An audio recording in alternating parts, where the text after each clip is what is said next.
Legend Total War here, and today we're going to be going over the Thrones of Decay introducing Elspeth von Draken blog, which was released about 2 hours ago. I'm going to be going over the DLC content fairly quickly because early access content creators are now covering that stuff, and they're just going to have way better information than what I've got, and I haven't had time to go over their videos to sort of update the information that I've currently got, so I'm going to go over that fairly quickly. You can always just check out the other creators. My recommendation would be check out Great Book of Grudges because he's releasing 5 separate videos today on various things and updates that are coming in. Main thing I want to focus on this video is the Empire rework, my opinions on the old system and what they're planning to do to the new system, and my thoughts on it. And I'd love to hear your thoughts on the Empire rework as well. So let's firstly go over the DLC content just briefly, and then get over to the meat of it, which is the rework. So Elspeth von Draken. Basically, this part here is bragging about how powerful she is. This is to be expected with DLC lords. They tend to be very powerful. So her main campaign mechanic, Imperial Gunnery School, and also Amethyst Armory, but it doesn't seem like they go into any detail about the Amethyst Armory here. So it's very similar, it seems, to Claw's Forbidden Workshop. Nothing wrong with that, but Creative Assembly at Total War does seem to have a history now of sort of reusing and just tweaking a little bit old, powerful, and popular faction mechanics and just sort of duplicating them over for new factions. I mean, how many times has Grom the Pauncher's mechanic now been duplicated? But anyway, there's nothing wrong with it. It's just that's something I'm noticing. So you accumulate a factional resource here called schematics, which you obtain by using gunpowder units or going up against gunpowder units. The Imperial Gunnery School levels up 4 times. Each time it levels up, it unlocks various upgrades for the different options available here. So they've currently got highlighted the mortars, which affects the state troop mortar, the war wagon mortar, and just regular mortars there. So I imagine it's similar with these ones here as well. So this one here might affect the outriders and outriders with grenade launchers, and maybe the handgunner one here affects handgunners and pistoliers. Again, I'm just taking a guess at it because I'm not able to actually click and have a look at it. But we can see here, handgunners, outriders with grenade launchers, mortars, grand cannons, Hellblaster volley gun, Hellstorm rocket battery, steam tanks. There's 2 variants of steam tanks now, and also the Marburg Landship. I guess 3 if you also include the Elector Count State Troop. Okay, so going through this stuff here, Gardens of Moor. This is another faction mechanic unique to Elspeth von Draken, allowing her to teleport around the map. But she can only target 5 specific points.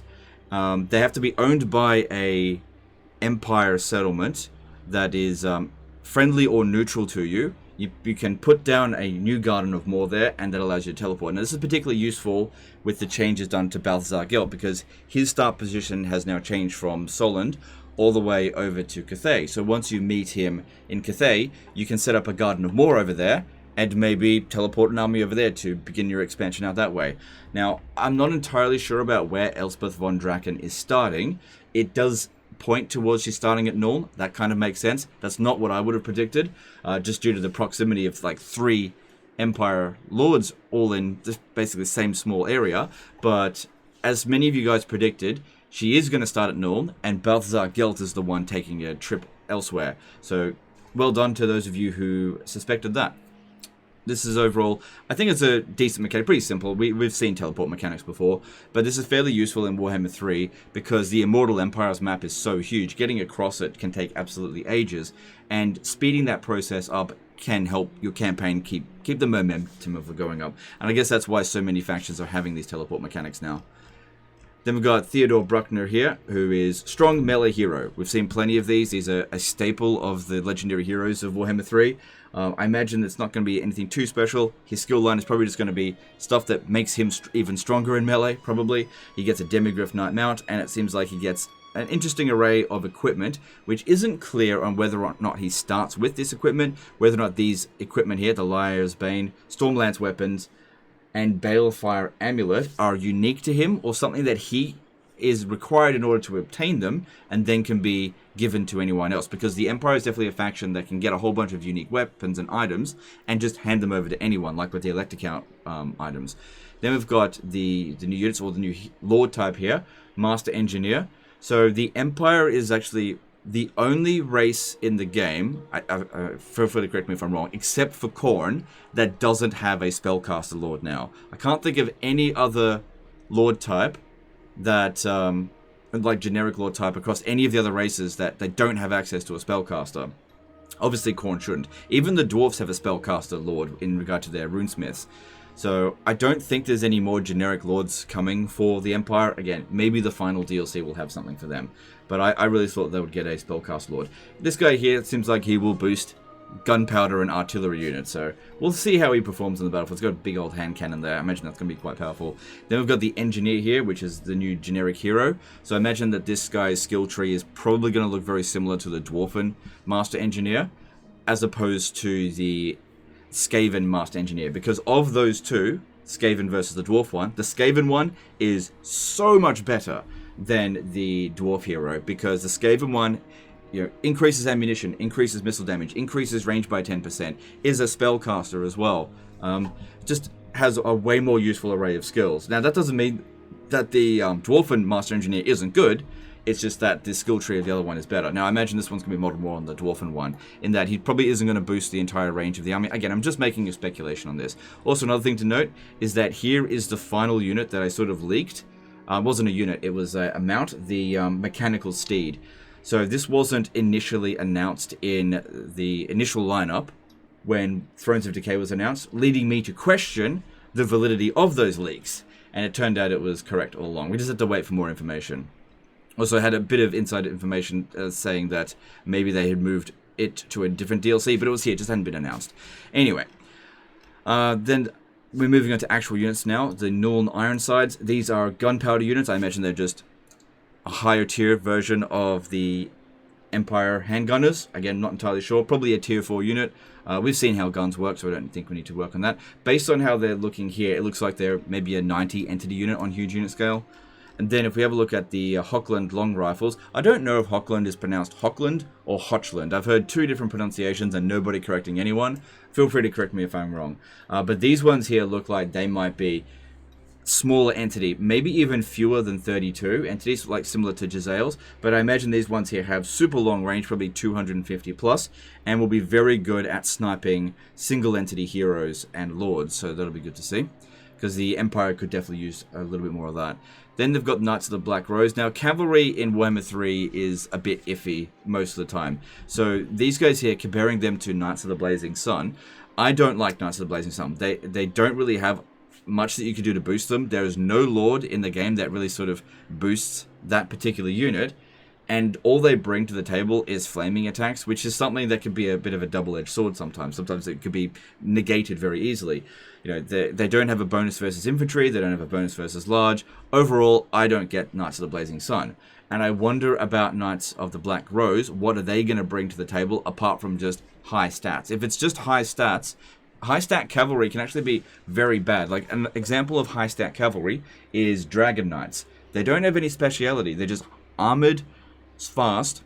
Well, I guess that's pretty good for them. But they don't have a bonus versus infantry. They don't have a bonus versus large. And they tend to eat shit most of the time. Now, the term eat shit basically means if you go up against something, you're not going to trade well, balance of power-wise. At least not without a huge amount of effort. So we need something for these guys here to set them apart from other Imperial Knights to make them actually worth it. Whether it be, like I said, bonus versus infantry, bonus versus large, faster units, heavier hitters, armor piercing, something like that. We'll just have to wait and see exactly what they do, because this information here doesn't really tell us that much about them. It's just, it gives them a bit of a description without telling us what they can actually do, like their actual stats and abilities on the battlefield. Steam tank volley guns. So this is the new variant of the steam tank, and I like the fact that this one here is called Fury. I wonder if that's deliberate. So I'm sure many of you guys know, there's a World War II movie starring Brad Pitt from 2019, I think. I actually really like that movie. I wonder if that's a reference to it. But yeah, this steam tank here, instead of having one big cannon, it's got 3 smaller cannons. So it's not a Hellblast or volley gun steam tank. It's just called the volley gun. So it's got 3 smaller cannons. So imagine this is better at clearing out huge numbers of infantry, but maybe less effective at taking out single entities than the regular steam tank. I'll have to wait and see how they actually perform on the battlefield. So all steam tanks now also have the engineer of this particular steam tank. we've got the hatch open, and this guy now shoots with his gun. Now, does that mean that this unit now has 3 types of ammunition? The main cannon, the steam fart that it does, and the engineer? I don't know. Maybe they're getting rid of the steam? Hard to say. But yeah, if it does have 3 different types of ammunition, it'll be the first unit type in the game that actually has that, I think. Then we've got the Marburg Landship. This one I imagine is kind of like the new tier 5 top tier unit for the Empire. So I'm sure we'll be seeing a few Marburg Landship Doomstack submissions. I'm expecting that fairly quickly. And this one here, obviously huge heavy hitter, probably terrible in melee, because I'm not seeing spikes and stuff rolling around. I imagine it's going to look really silly fighting things in melee, probably roll back and then run into them, similar to what the Plague Furnace does with the Skaven.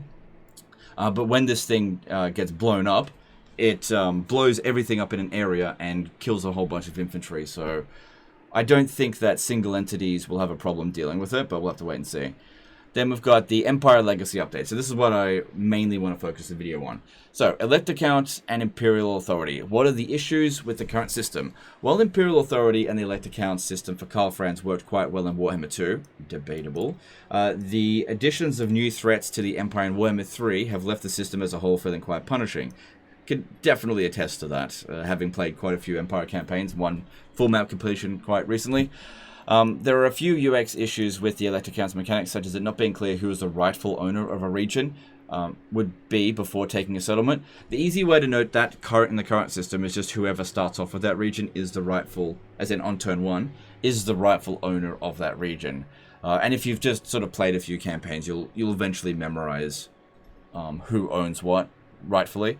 The current interaction between fealty and Imperial Authority often leaves the player increasing their Imperial Authority directly, while then hoping that the Imperial Authority increases the fealty each turn, which doesn't give much control over the player. Yeah, that's really the problem with the old system, is that you're relying very heavily on dilemmas and other factions doing things that are outside of your control. You actually have a bit more control over it in Warhammer 3 than you did in 2, but the random nature of it can be quite annoying, because it could be tens of turns before you actually get a good event pop up. You just get the same one, be like, lose this resource 5 times in a row, sort of thing. So what are we changing? Imperial Authority has been reworked and separated from the Elector count system. While the Elector count system is often not appropriate for our other Empire Lords, as they aren't electors in the lore, we felt like Imperial Authority could be used as a central mechanic for all Empire factions. All Empire factions now have access to Imperial Authority.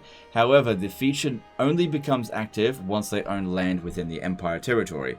The Elector count's mechanic is now exclusive to Karl Franz, but don't worry, Guild is getting new toys as outlined below. Imperial Authority would previously impact the fealty via chance. Fealty now goes up and down directly via cause and effect, so players will be able to be more directly see the effects of theirs or others' decisions and actions across the Empire. They're not really going into details about what potentially could increase it and what the benefits are of high or low Imperial Authority. But I imagine, based on this information here, hang on, it's right here. At base level, Imperial Authority shows how much of the Empire is actually controlled by said Empire, and it will divvy out rewards accordingly, whilst giving you a clearer view of how well the Empire of Man is doing as a whole. Now, if we just go back up to this image here, we can see the new Imperial Authority mechanic in a Wissenland campaign, or playing as Elspeth.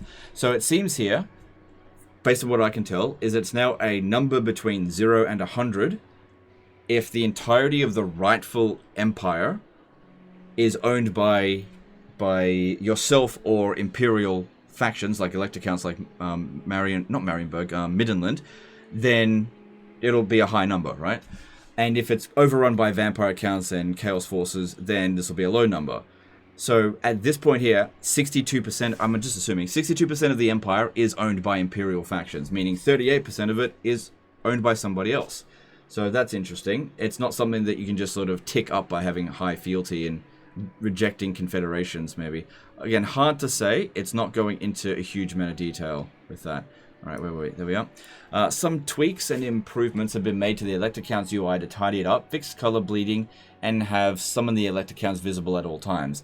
New markers have been added to the Empire regions to show who their rightful owners should be when owned by somebody else. I think that's pretty good. And some of the Elector Counts functionally has changed. Originally, it replenished all the Elector Count state troops, so that only affected Karl Franz and Gelt's campaign. Now, when the Elector Counts are summoned, every Elector Count that is not currently garrisoned or besieged will be summoned to Karl Franz's location, turning the tide when faced with overwhelming odds. So that means that Balthazar Gelt, can't make use of it, which, they did mention that. With these changes, by allowing every Empire faction access to Imperial Authority, we're reinforcing the idea that every leader is motivated by the protection of the Empire, even if some are preoccupied in other areas at the beginning of the campaign. I think that's good. That gives you some incentive as the other Imperial factions to go back home and get involved. Then this one is detailing the differences for Karl Franz specifically. So Karl Franz hosts a beloved campaign that many players enjoy. So it was important for us to maintain everything that you enjoy about his journey, whilst also making some tweaks to keep it up to snuff. So what are the issues with the Prince of Voltorf? Karl Franz's start position can be quite tricky at times, particularly with the situation at Helmgart. Players would often struggle to take the fort of Helmgart in a timely manner, resulting in a lot of damage to the rest of the Empire while they lay siege. This slows Karl Franz's campaign down considerably. Well, I didn't personally have that problem, but yeah, it can be quite difficult to take Helmgart if you don't cheese the crap out of it. And if you don't take it quickly, then Festus destroys multiple Elector Counts. Same thing with Vlad. So you really can't spend a lot of time dealing with that. So the Elector machinations didn't have much use past the early to mid game when there are less Elector Counts factions in the world. I think you mean fewer. While the Elector Count and Imperial Authority features require you to defend the Empire, Karl doesn't get many tools to help him do that, and would even be met with trespass penalties when trying to rush to the aids of his fellow men. Yep, can definitely feel that pain. After a certain point, although that being said, it was actually very easy to get military access with pretty much all the Elector Counts very quickly. After a certain point, prestige became an unneeded resource without anything of true value to spend it on. Yep, I think in my campaign here, I don't think I used this prestige at all, apart from dilemmas. Like, maybe at the very beginning, but look how much I accumulated, just didn't need to make use of anymore. Just became a complete waste. So what are we changing? Karl Franz now begins his campaign with control over Helmgart, a small change in theory, but one that has big impact on his early game flow. Having freed up a big bottleneck and allowing him to gain some stronger momentum. This will make a big difference, even for somebody who's proficient at taking Helmgart. That basically saves you 2 turns of stuffing around dealing with those secessionist guys, allowing you to turn your attention to Kazrak or to Festus a lot quicker, so you might actually be able to stop Hochland or whatever from getting annihilated very quickly. Well, actually, they're probably still going to get annihilated. We have added a bunch of new tools to Karl Franz within his electoral mechanics panel called Emperor's Decrees. Each decree is a powerful ability that can benefit either your own or fellow Empire factions at the cost of prestige. As an example, you can trigger an Inquisition in a province to clear away some of that pesky vampire Nurgle corruption, send aid to the Elector Count that increases their fealty and spawns a temporary army for them, or safely declaring war against another Elector Count without suffering fealty losses through the Casus Belli. So this is actually interesting because when people were asking me what would I do to the prestige mechanic to improve it, I pretty much suggested exactly this. Like a list of things that you could just spend prestige on that gives you, some kind of effect as opposed to what's currently available. So Creative Assembly completely stole my idea. No, they probably had the idea themselves. It's not a difficult idea to come up with, but this is definitely really good. I really can't wait to see this. But does this mean that prestige is a resource that's only available to Karl Franz? If we, again, go back up, we can see that Elspeth doesn't have access to prestige. And I imagine that Balthazar Gelt, now longer playing the Empire stuff in here, he probably doesn't have prestige either. So I imagine it's a Karl Franz only resource now, which I guess that's fine. Okay, so what else are you getting? So Karl is now immune to all trespass penalties when moving through Empire-owned territory. Yep, fair enough.